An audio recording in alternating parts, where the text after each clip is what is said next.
ভাঙারি ব্যবসায়ী সোহাগকে নৃশংসভাবে হত্যার তদন্তে বেরিয়ে আসছে একের পর এক চাঞ্চল্যকর কাহিনী।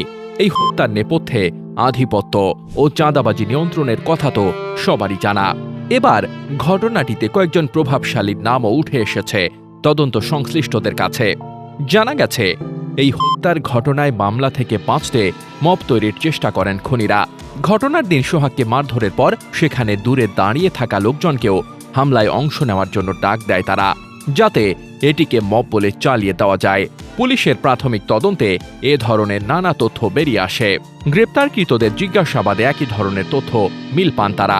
তদন্ত সংশ্লিষ্টরা জানান, গ্রেপ্তারকৃতদের মুখোমুখি জিজ্ঞাসাবাদ করা হবে। এই হত্যার ঘটনায় আরও দুজনকে 5 দিনের রিমান্ডে নিয়েছে পুলিশ। এদিকে সোহাগ তার বিচার সহ নিরাপত্তা নিশ্চিতের দাবিতে পুরান ঢাকার ব্যবসায়ীরা ক্ষোভে ফুঁসে উঠেছে। তারা অভিযোগ করেছেন, চাঁদাবাজি, ছিনতাই, সন্ত্রাস ও হত্যাকাণ্ডের ঘটনায় তারা চরম নিরাপত্তাহীনতায় ভুগছেন। এছাড়া এই মামলার আসামিদের পক্ষে মামলা পরিচালনা করবে না বলে নীতিগত সিদ্ধান্ত নিয়েছে বাংলাদেশ জাতীয়তাবাদী আইনজীবী ফোরাম। সোহাগ হত্যার ঘটনায় এখন পর্যন্ত 7 জনকে গ্রেপ্তার করা হয়েছে।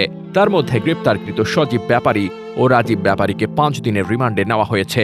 একজন স্বীকারোক্তিমূলক জবানবন্দি দিয়েছেন, আর হত্যা ও অস্ত্র আইনে পৃথক 2টি মামলা হয়েছে। এ ঘটনায় পুলিশ ও র্যাবের অভিযানে হোতা মাহমুদুল হাসান মহিন, তারেক রহমান রবি, মোহাম্মদ টিটন গাজী, আলমগীর ও লম্বা মনিরকে গ্রেপ্তার করা হয়েছে। অন্য আসামিদের গ্রেপ্তার করতে সর্বোচ্চ চেষ্টা চলছে। গ্রেপ্তারকৃত মূল পরিকল্পনাকারী মাহমুদুল হাসান মহিন রিমান্ডে জিজ্ঞাসাবাদে হত্যা পরিকল্পনা, সোহাগকে ভাঙারি দোকান থেকে তুলে নিয়ে মিটফোর্ড হাসপাতাল প্রাঙ্গণে প্রকাশ্যে নির্মমভাবে হত্যার কথা স্বীকার করেন। তিনি জানান, মব তৈরি করে এর থেকে রক্ষার চেষ্টা করেও তারা ফেঁসে যান। তারেক রহমান রবিন ও টিটনের সঙ্গে কিলিং মিশন বাস্তবায়নের পরিকল্পনা, অস্ত্র সংগ্রহ সহ লাশ নিয়ে উল্লাস করে তারা। এছাড়া ইতোমধ্যে হত্যার দায় স্বীকার করে জবানবন্দি দিয়েছে তারেক রহমান রবিন। তদন্ত সংশ্লিষ্টরা জানান, রাজনৈতিক বিভিন্ন অনুষ্ঠান বা অন্য যে কোনো প্রয়োজনে সোহাগের কাছ থেকে চাঁদা নিত মাহমুদুল হাসান মহিন। এক পর্যায়ে মহিন প্রতি মাসে ফিক্স 2 লাখ টাকা দাবি করলেই তাদের মধ্যে শত্রুতা শুরু হয়। গত 7 জুলাই তাদের মধ্যে তর্ক বিতর্ক ও হাতাহাতি হয়। তার নেপথ্যে এক প্রভাবশালী রাজনৈতিক নেতার নামও উঠে এসেছে। সেখানে ভাঙারি ব্যবসায়ী সহ কয়েক শতাধিক দোকান থেকে মাসিক 6 লাখ টাকা করে চাঁদা তোলা হতো। সম্প্রতি চাঁদার পরিমাণ বাড়িয়ে 12 লাখ টাকা নির্ধারণ করে দেন ওই নেতা। সেই সঙ্গে চাঁদা তোলার দায়িত্ব থেকে সোহাগকে সরিয়ে দেওয়া হয়। সেখানে মাহমুদুল হাসান মহিনকে দায়িত্ব দেওয়া হয়। এ নিয়ে সোহাগের সঙ্গে মহিনের দ্বন্দ্ব তৈরি হয়। এক পর্যায়ে সোহাগকে চিরতরে সরিয়ে দেওয়ার জন্য মহিন ও টিটন গাজী পরিকল্পনা করেন। সে পরিকল্পনা মোতাবেক গত বুধবার সোহাগ দোকানে আসার পরই 7টি মোটরসাইকেলে 19 জন মিলে রজনী বোস লেনে প্রবেশ করে হামলাকারীরা। এরপর নিজ দোকান থেকে সোহাগকে মারধর করতে করতে মিটফোর্ড হাসপাতালের গেটের সামনে আসে। এ সময় হামলাকারী আশপাশের লোকজনকে ডাকে সোহাগকে মারার জন্য, যাতে মব তৈরি করে মামলা থেকে বাঁচা যায়। এরপর ইট, বালু, সিমেন্টের তৈরি পাথর সদৃশ কংক্রিট সোহাগের মুখে ও বুকে ছুঁড়ে নির্মমভাবে হত্যা করে। এরপর ব্যবসায়ীদের মধ্যে আতঙ্ক ছড়ালে মরদেহ টেনে হিঁচড়ে গেটের বাইরে এনে উল্লাস করা হয়। গ্রেপ্তারকৃত এক আসামির কপালে দাগ কাটা। সে পুলিশকে জানায়, সোহাগ রক্তটা ও একরেখা মানুষ ছিল। মতের অমিল হলেই গায়ে হাত দিয়ে বসত। কয়েক বছর আগে সোহাগ তাদের মারধর করে। কপালের কাটা দাগটি সোহাগের মারের কারণেই। পুরনো পুঞ্জীভূত এ ক্ষোভ থেকেই তারা সোহাগকে মারধর করে। তারা ভেবেছিল উপস্থিত খুনিদের মধ্যে যুবদল ও বর্তমানে প্রভাবশালী আরেকটি রাজনৈতিক দলের লোকজন থাকায় হত্যাকাণ্ড অন্যভাবে ধামাচাপা পড়ে যাবে। তদন্ত সংশ্লিষ্ট এক কর্মকর্তা জানান, দীর্ঘদিন ধরে বন্ধুর মতো পথ চলা সোহাগ এবং খুনিদের অন্যতম মহিন ও টিটনের সাম্প্রতিক সম্পর্ক ভালো ছিল না। অতীতে বিভিন্ন সভা সমাবেশ উপলক্ষে সোহাগ অর্থনৈতিক সহযোগিতা সহ লোকজনকে মিছিলে পাঠাত। অনেক সভা সমাবেশে সোহাগ সক্রিয় ভূমিকা রেখে মহিনকে সহযোগিতা করত। কিন্তু সম্প্রতি মহিন ফিক্সড টাকা দাবি করে। প্রতি মাসে 2 লাখ টাকা করে চাঁদা দিতে হবে। এটি মানতে পারছিল না সোহাগ। সোহাগের যুক্তি ছিল, আমি তো বাইরের কেউ নই, একসঙ্গে সভা সমাবেশ করি, এরপরও আমার নির্দিষ্ট হারে কেন চাঁদা দিতে হবে? টাকা দিতে আপত্তি নেই, তবে নির্দিষ্ট কোনো টাকা আমি দেব না। এ কথার পরই তাদের দ্বন্দ্ব প্রকাশ্যে আসে। সবশেষে 7 জুলাই অনুসারীদের নিয়ে সোহাগকে হুমকি দিতে যায় মহিন। এ সময় তাদের মধ্যে ঝামেলা হলে খবর পায় চকবাজার থানা পুলিশ। তখন সোহাগ পুলিশকে জানিয়েছিল তাদের ব্যক্তিগত সমস্যা মিটমাট হয়ে গেছে। প্রত্যক্ষদর্শী একজন অ্যাম্বুলেন্স চালক জানান, মহিন গ্রুপ মিটফোর্ডের অ্যাম্বুলেন্স চালকদের কাছ থেকে মাসে 30,000 টাকা চাঁদা নিত। সম্প্রতি আমার অ্যাম্বুলেন্স ভাড়ার ৩,৫০০ টাকা পাওনা রাখে মহিন গ্রুপের ছোট মনির। ওই টাকা চাওয়ায় তাকে গত ২৩ জুন মারধর করা হয়। একই দিন মিশু নামে আরেক ব্যক্তিকে মারধর করে মহিন গ্রুপের সদস্যরা। তাদের যন্ত্রণায় সে অতিষ্ঠ ছিল। ২৩ জুনের পর তাকে আর মিটফোর্ডে ঢুকতে দেয়নি। পুরান ঢাকার রজনী বোস লেনের পুরোটা জুড়েই ভাঙারি দোকান। যে স্টাইলে সোহাগকে ধরে এনে পিটিয়ে হত্যা করা হয়েছে, এতে অনেকটাই আতঙ্ক ছড়িয়ে পড়েছে অন্য ব্যবসায়ীদের মধ্যে। তাদের দাবি, এলাকাটিতে মহিনের মতো আরও ৫-৬টি গ্রুপ রয়েছে।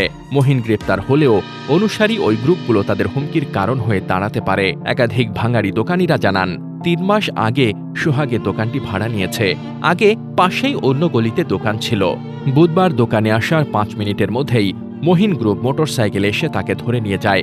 ভবিষ্যতে মহিন গ্রুপের অন্যরা এ ধরনের ঘটনা ঘটাবে না, এর নিশ্চয়তা কে দেবে?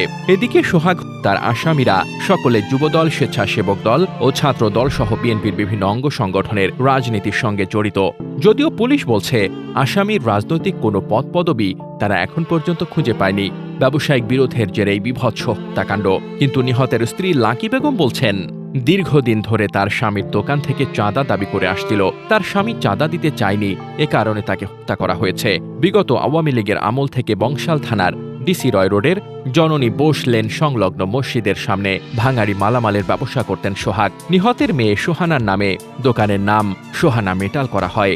রাজধানী সহ সারা দেশের পুরানো বৈদ্যুতিক ও তামার তার কিনতেন সোহাগ। তার এ ব্যবসার সাথে হত্যায় জড়িতদের মধ্যে মাহমুদুল হাসান মহিনও অংশীদার ছিলেন।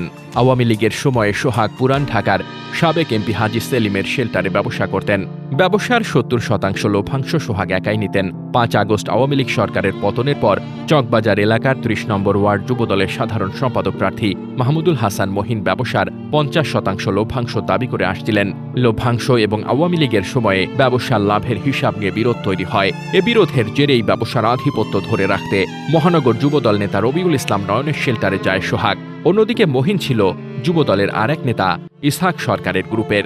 সোহাগ যুবদলের প্রভাবশালী নেতা রবিউল ইসলাম নয়নের নাম ভাঙিয়ে ভাঙারি ব্যবসা পুরোপুরি নিয়ন্ত্রণে রাখতে চায়।